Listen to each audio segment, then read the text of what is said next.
A'udzu billahi minasyaitonir rajim. Bismillahirrahmanirrahim. Assalamualaikum warahmatullahi wabarakatuh. Innal hamdalillah nahmaduhu wa nasta'inuhu wa nastaghfiruh wa na'udzu billahi min shururi anfusina wa min sayyiati a'malina.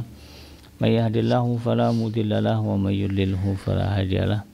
Asyhadu an la ilaha illallah wahdahu la syarika lahu wa asyhadu anna Muhammadan abduhu wa rasuluhu la nabiyya ba'dah. Allahumma shalli wa sallim ala hadza nabiyil karim wa ala alihi wa ashabihi wa man tabi'ahum bi ihsanin ila yaumiddin. Wa qala Allah ta'ala fi kitabihil karim ya ayyuhallazina amanu taqullaha haqqa tuqatih wa la tamutunna illa wa antum muslimun. Ya al-haqqa adkhilna mudkhala sidqin wa akhrijna mukhraja sidqin wa ja'alna min ladunka sultanan nasyira. Ja'al haqqa zahqal batil innal batila kana zahuqa. Ya ghafur rabbana inna amanna waghfir lana dzunubana wa qina adzabannar. Amma ba'd.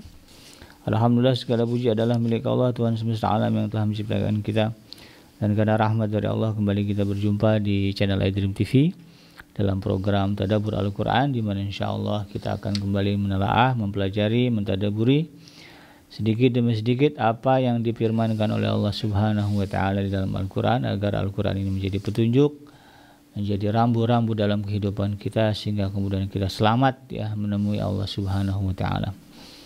Tidak lupa kita baca salat dan salam Allahumma shalli ala sayyidina Muhammad wa ala ali sayyidina Muhammad. Assalamualaikum ayuhan nabi wa rahmatullahi wabarakatuh. Semoga Allah terima salat dan salam yang kita baca, dilimpah curahkan kepada para nabi dan para rasul, wabil khusus Rasulullah Muhammad sallallahu alaihi wasallam. Dan semoga kita termasuk ke dalam kelompok orang yang akan bahagia ketika berjumpa dengan Allah nanti di yaumul mahsyar, dijauhkan dari siksa api neraka, dimasukkan ke dalam surga, dan dipertemukan dengan Rasulullah sallallahu alaihi wasallam insyaallah, amin ya rabbal alamin. Sahabat iDream yang dirahmati Allah dimanapun Anda berada, melanjutkan kajian kita masih di surah Al-Baqarah. Kita akan beranjak di ayat yang ke-165. Di dalam ayat yang ke-165 ini Allah Subhanahu wa taala mengabarkan kepada kita tentang ragam situasi dan kondisi jiwa manusia. Jadi Allah ya, menggambarkan ya, beberapa kondisi jiwa manusia di dalam surah Al-Baqarah yang ke-165 ini. Bagaimana gambaran yang diberikan Allah disebutkan di dalam ayat ini, wa minan nasi may yattakhizu min dunillahi andada yuhibbunahum ka hubbillah wallazina amanu ashaddu hubban lillahi walau yaral ladzina zalamu idh yarawna al'azaba annal quwwata lillahi jami'a wa annallaha syadidul azab. Wa minan nasi, dan di antara manusia. Jadi Allah menyebut inilah ya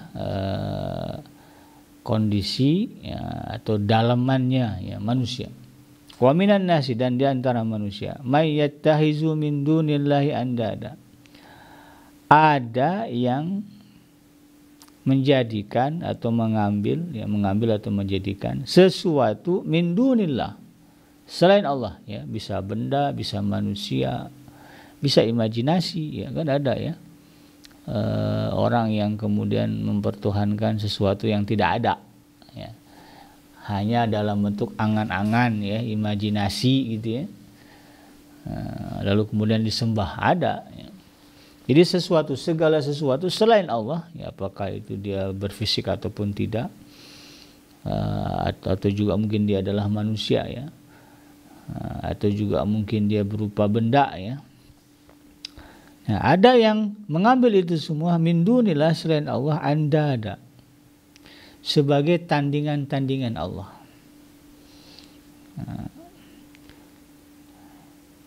Yuhibbunahum ka hubbillah, bahkan saking dahsyatnya ya, perangai ini ya, sikap ini ya, kebiasaan ini, atau katakanlah keputusan yang diambil oleh manusia ini, Allah mengatakan yuhibbunahum, mereka semuanya itu mencintai apa yang mereka jadikan sebagai tandingan Allah, kahubbillah ya, sebagaimana atau seperti mereka mencintai Allah.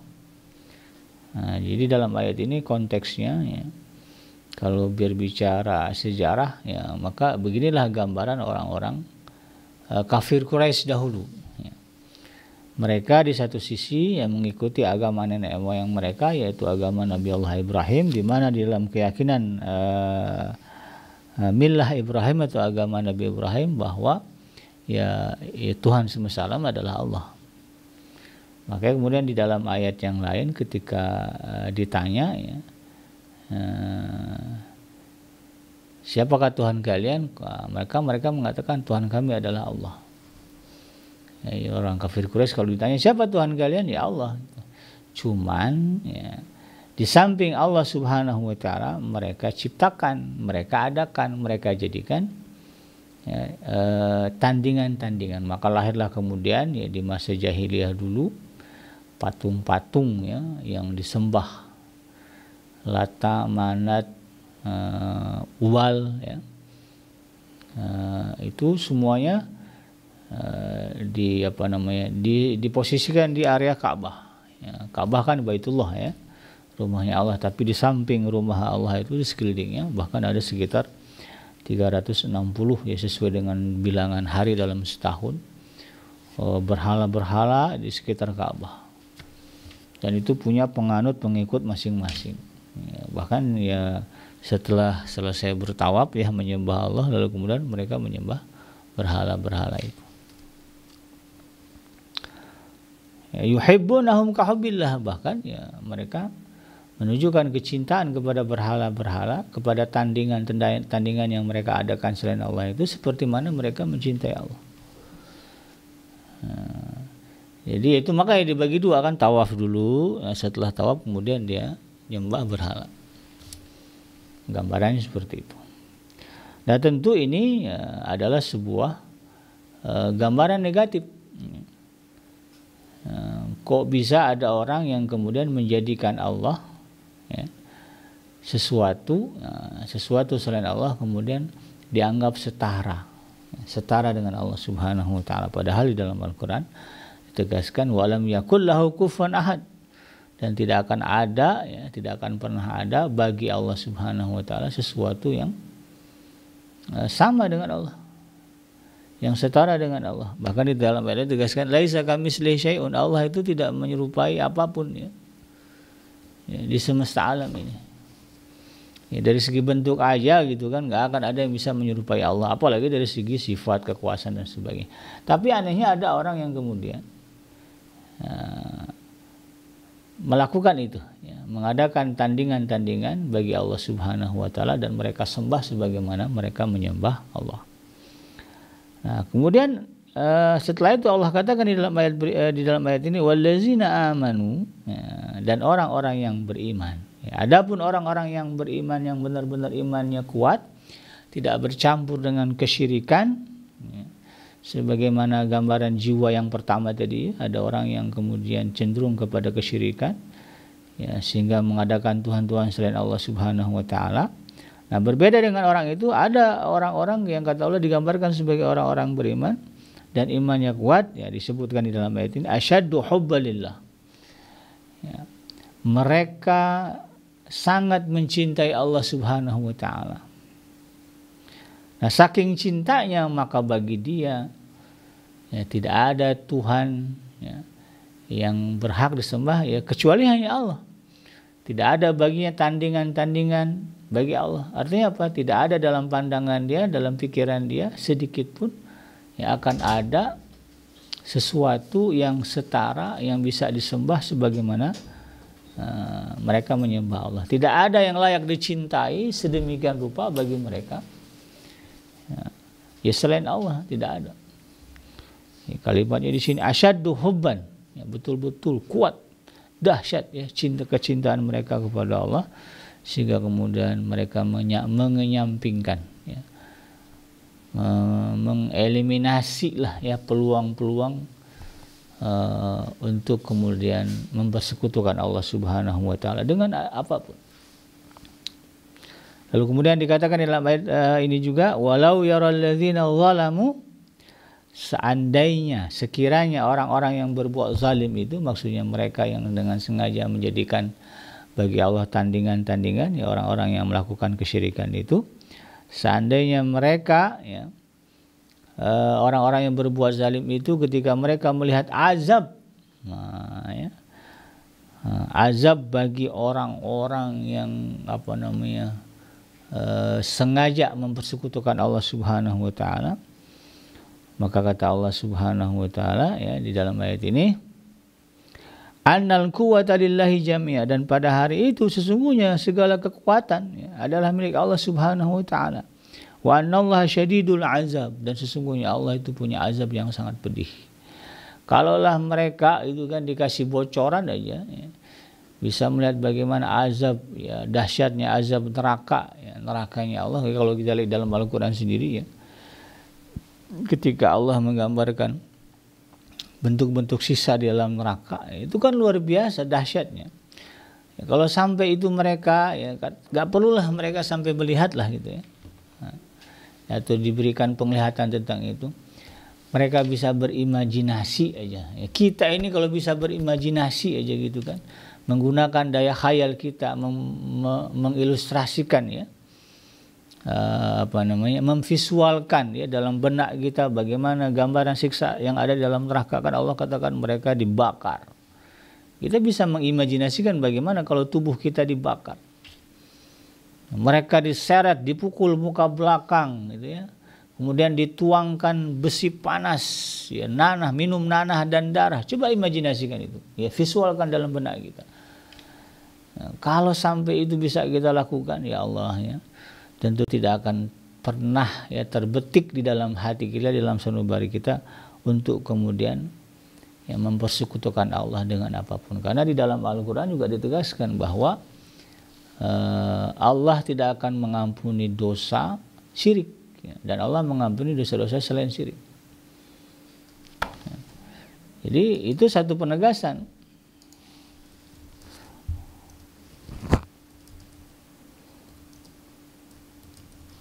bahwa dosa melakukan kesyirikan ini itu bukan dosa main-main gitu, ya. Nah, ini sebagaimana yang Allah sebutkan di dalam surah An-Nisa ayat yang ke-48 dan juga ayat yang ke-116. Nah, di dalam surah An-Nisa ayat yang ke-48 Allah tegaskan, innallaha la yaghfiru ayyushraka bihi. Nah, sesungguhnya ini bukan main-main, ya, Allah katakan ini sebenar-benarnya. Ya, innallaha, sesungguhnya Allah, la yaghfiru ayyushraka bihi, tidak akan mengampuni, ya, dosa syirik. Nah, itu tadi menjadikan selain Allah sebagai tandingan atau setara dengan Allah Subhanahu wa taala dalam apapun itu kan. Dan Allah katakan wa yaghfiru ma duna dzalika liman yasha wa may yusyrik billah faqad iftara isman azima. Ya, dan dia mengampuni segala dosa selain dari syirik itu. Nah, ini penegasannya, wa may yusyrik billah, dan siapa yang mempersekutukan Allah, faqad iftara isman azima, maka sesungguhnya, ya, dia telah berbuat dosa yang azim, dosa yang besar, ya. Saking besarnya dosa itu tidak akan diampuni oleh Allah Subhanahu wa taala.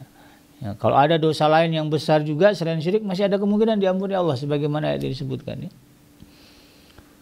Ya, kan ada cerita orang yang kemudian karena kesesatannya, ya, karena kelalaiannya membunuh, ya, 99, lalu kemudian disempurnakan jadi 100, tapi pada akhirnya kemudian ketika dia meninggal karena dia menunjukkan keseriusan bertaubat kepada Allah, lalu kemudian dosanya diampuni oleh Allah Subhanahu wa taala, ya, dibawa oleh ke malaikat rahmat ke dalam surganya Allah.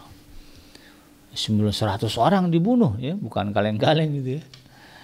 Tapi karena bukan syirik, ya, tidak mempersekutukan Allah, masih bisa diampuni.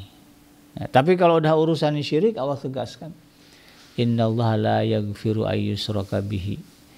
Allah tidak akan mengampuni dosa syirik. Jadi orang kalau mati, ya, kemudian telah tetap, ya, telah nyata misalnya kematian, di dalam kematian itu bahwa dia adalah orang yang musyrik.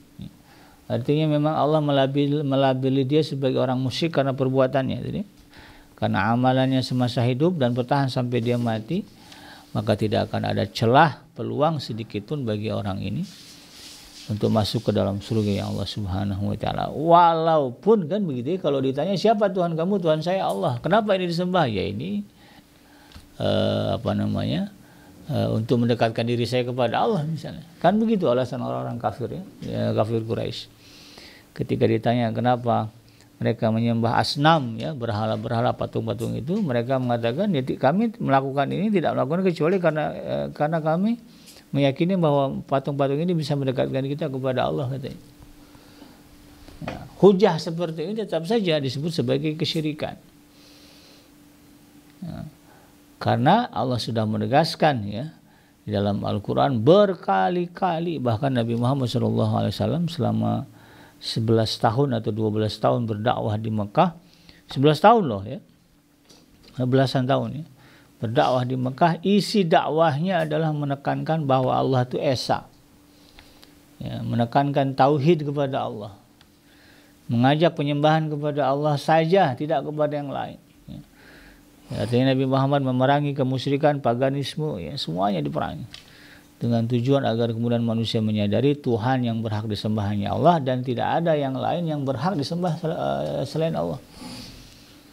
Nah, kalau kemudian prakteknya ada orang yang malah justru ya digambarkan di dalam surah Al-Baqarah ini, yuhibbunahum kahubbillah. Ya, mereka mencintai tandingan-tandingan yang mereka ciptakan ya, yang dianggap setara dengan Allah seperti Allah gitu. Maka ancamannya kan Allah katakan di sini kan bahwa mereka akan melihat azab ya, dan mereka akan menyaksikan bagaimana kekuatan Allah Subhanahu wa taala. Ya, tidak ada kemudian apapun yang bisa menandingi kekuatan Allah.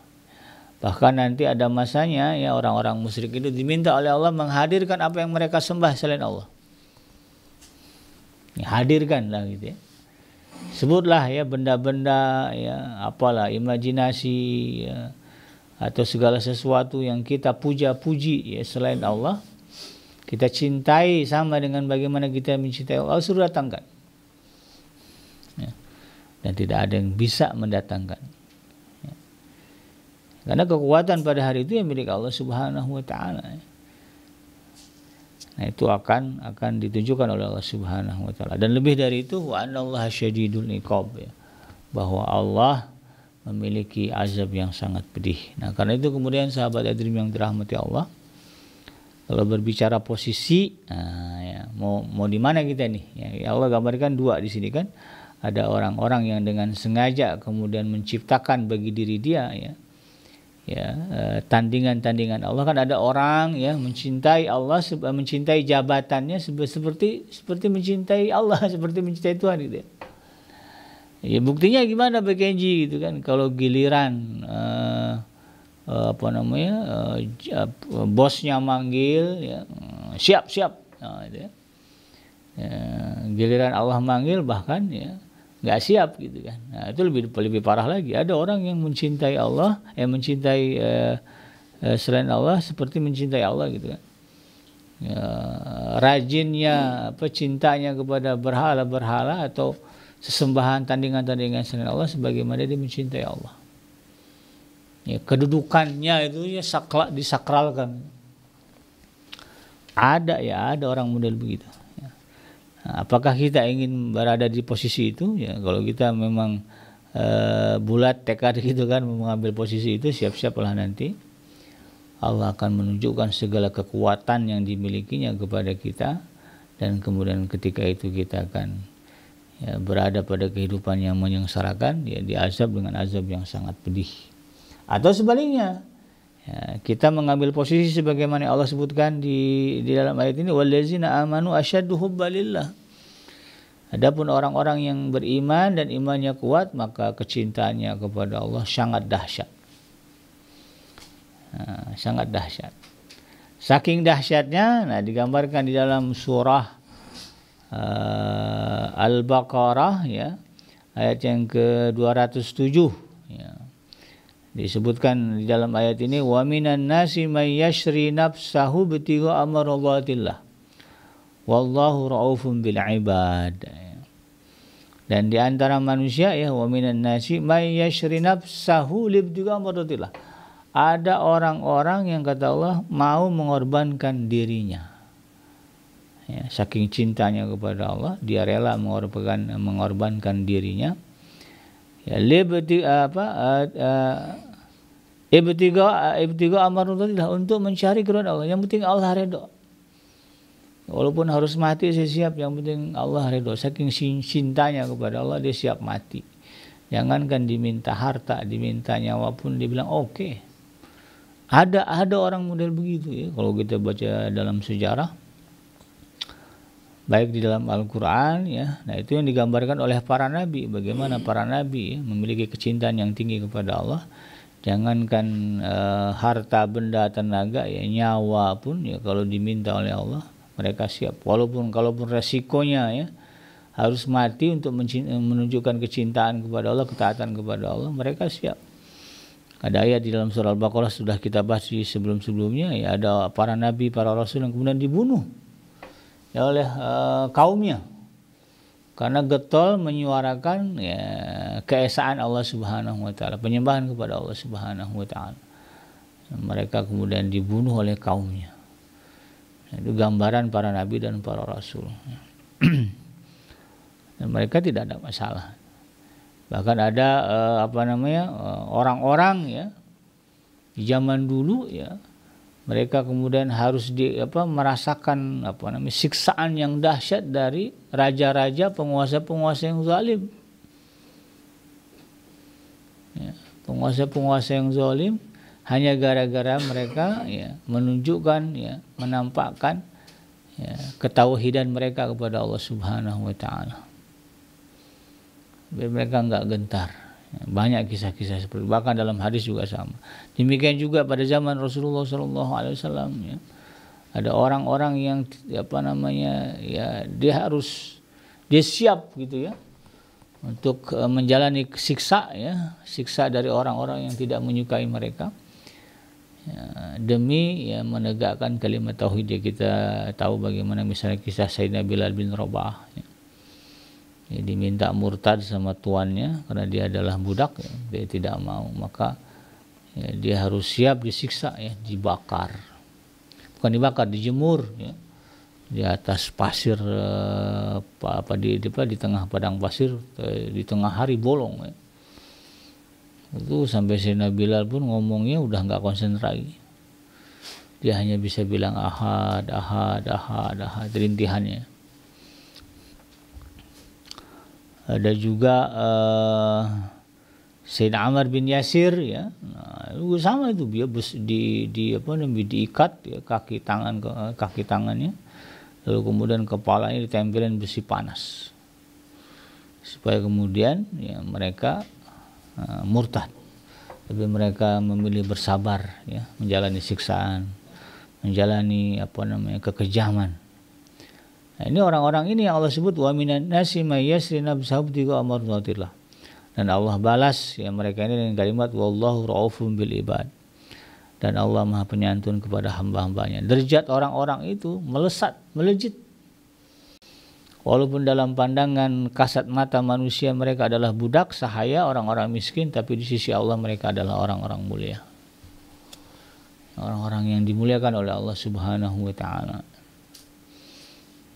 Nah, ini yang kemudian harus menjadi motivasi ya bagi kita agar kita juga bisa mengikuti langkah mereka. Alhamdulillah kita di Indonesia ya, tidak mengalami problem seperti itu ya. Tidak ada orang yang kemudian menyiksa kita gara-gara kita mempertuhankan Allah, tidak ada di Indonesia ini. Karena dijamin oleh negara keamanan kita beragama. Maka manfaatkan ini, kesempatan ini dengan sebesar-besarnya, dengan sebaik-baiknya, menunjukkan, membuktikan kecintaan kita kepada Allah Subhanahu wa taala.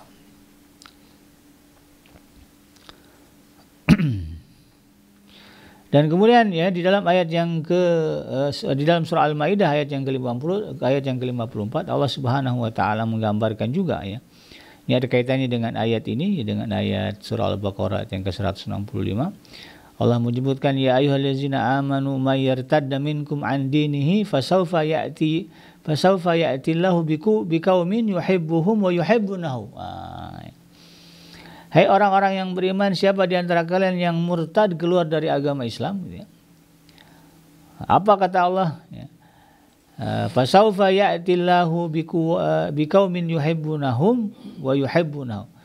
Maka siap-siaplah nanti Allah akan mendatangkan pengganti kita, satu kaum yang Allah mencintai mereka dan mereka pun mencintainya. Gitu kan. Apa cirinya, tandanya? Disebutkan di sini azillatin 'alal mu'minin, ya. 'Aizatin 'alal kafirin. Ya, mereka itu bersikap lemah lembut terhadap orang-orang yang beriman. 'Aizatin 'alal kafirin, dan bersikap keras terhadap orang-orang yang kafir.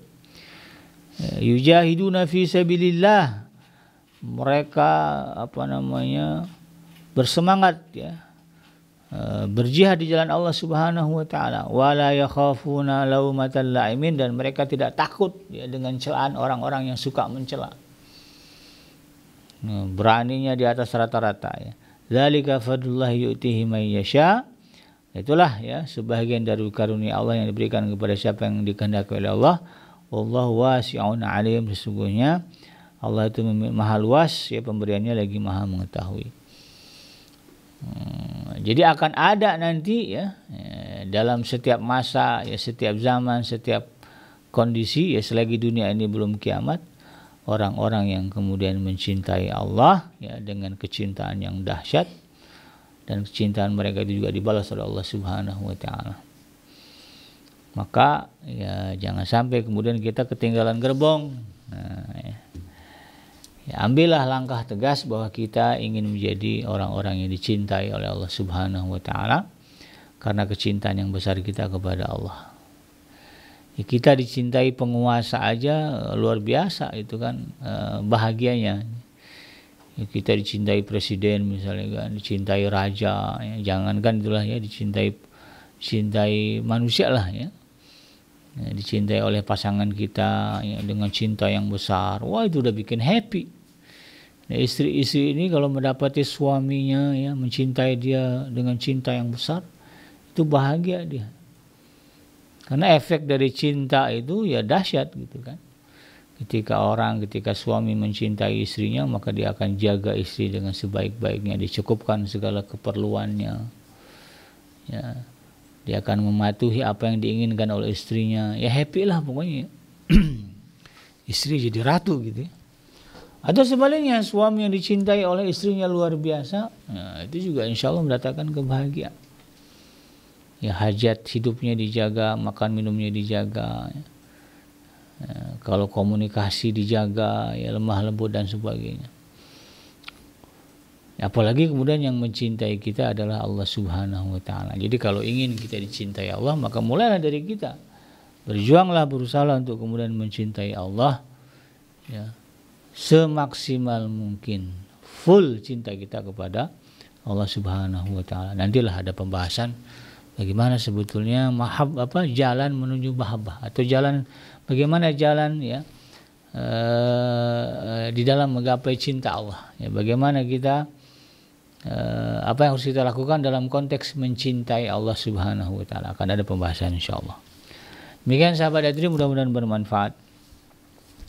Yang benar datangnya dari Allah Subhanahu wa taala, dan yang salah semata-mata lahir dari kealfaan dan kehilapan saya pribadi. Saya bikin pamit undur. Hasbiyallahu la ilaha illa huwa alaihi tawakkaltu wa huwa rabbul arsyil azim. Subhanaka Allahumma rabbana wa bihamdika asyhadu an la ilaha illa anta astaghfiruka wa atubu ilaik. Walhamdulillahirabbil alamin. Wassalamualaikum warahmatullahi wabarakatuh.